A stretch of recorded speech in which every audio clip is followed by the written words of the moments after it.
Hi guys, the Metal Maniac back again, and in this video, I'm going to be doing a review on the album Strange Highways by the band DIO. This album was released in 1993, and was their second to last of their 90s albums.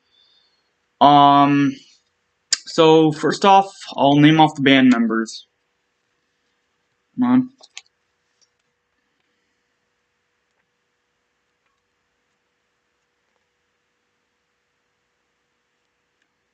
If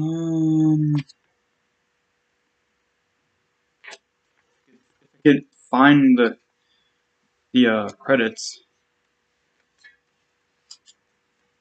One second.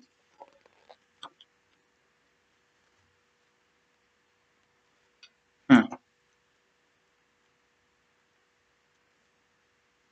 Doesn't say.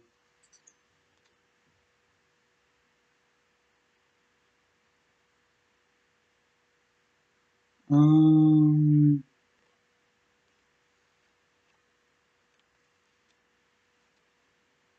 No, it does not say on here.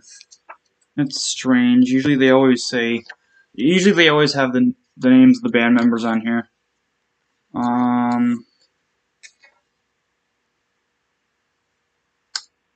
Huh. Alright then.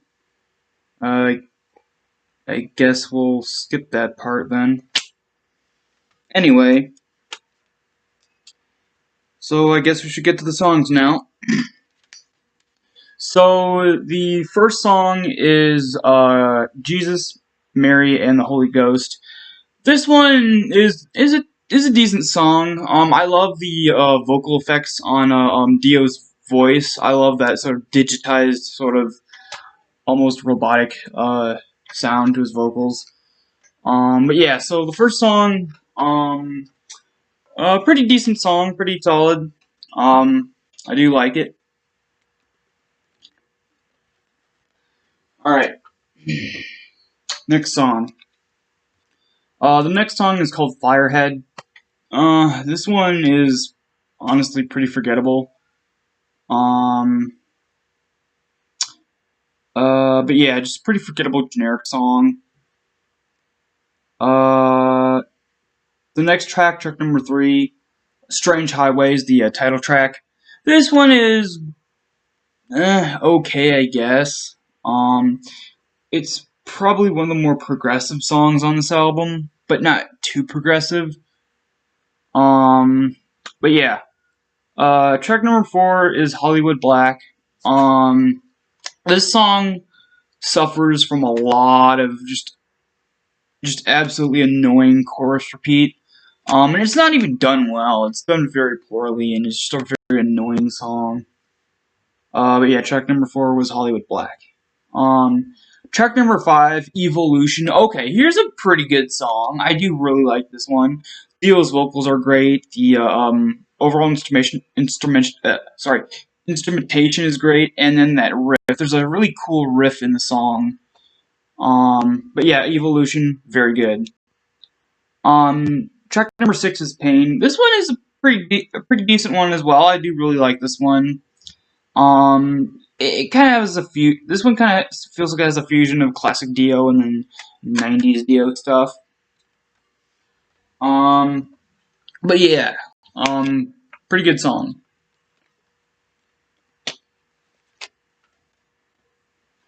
Alright, track number 7 is called One Foot in the Grave. A very forgettable song, very generic sounding. Track number 9 is Blood from a Stone, another very generic sounding song. Track number 10 is Here's to You. This one's weird. It kind of sounds like classic Dio, but at the same time it doesn't. It's very strange, but honestly very forgettable. And then track number 11, Bring Down the Rain. Another one that kind of sounds like classic Dio, but it just doesn't work. Before my overall thoughts, there are a few things I want to mention. First off, the artwork, which is, pretty cool. It's this weird sort of anatomy cadaver in this sort of whirlpool of Is it a whirlpool? No, it's actually storm clouds. It's floating in storm clouds for some reason. And then there's these sort of magic symbols around it. Pretty cool cover art. And then the logo right there in blue. The back has some artwork too. It's just the same symbols as on the front, just a little bit more visible. And the inside is pretty cool. It's the same thing, but it has the picture of the band members. And then the lyric sheet is very interesting because even though it does have, you know, the English lyrics, it also has the lyrics in Japanese.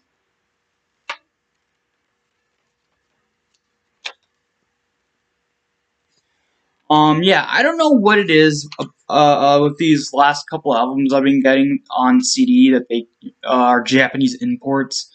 Because it's really weird because like a lot of times they don't even say they're from Japan or anything. You know, they just arrive and they're Japanese imports. Like a lot of these albums that I've been getting lately, especially the ones on CD, the ones that are kind of harder to find for some reason.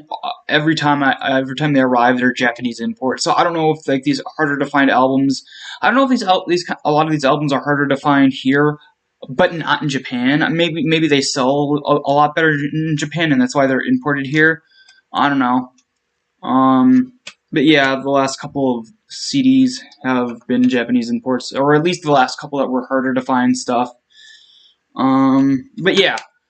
So overall, a very generic sounding '90s album with a few highlights here and there. Like I said, the first song, Jesus, Mary, and the Holy Ghost. Then Evolution and Pain. Those songs are actually not great songs, but they're very decent, solid songs. But the rest of this album just, again, sounds like very generic '90s heavy metal. And then there's a few songs that sound like a combination of that and classic Dio. But yeah, overall, I'm gonna give this album probably a 4 out of 10. It's not a terrible album at all, but it is definitely an album that could have been a lot better than it is. I don't know. It also feels like an album that the band didn't really, you know, put 100% effort into. It's just a very odd album.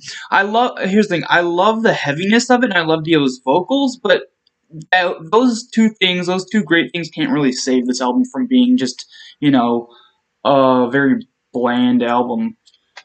But yeah, so that's about it for this review. Hope you guys enjoyed, and I will see you all next time.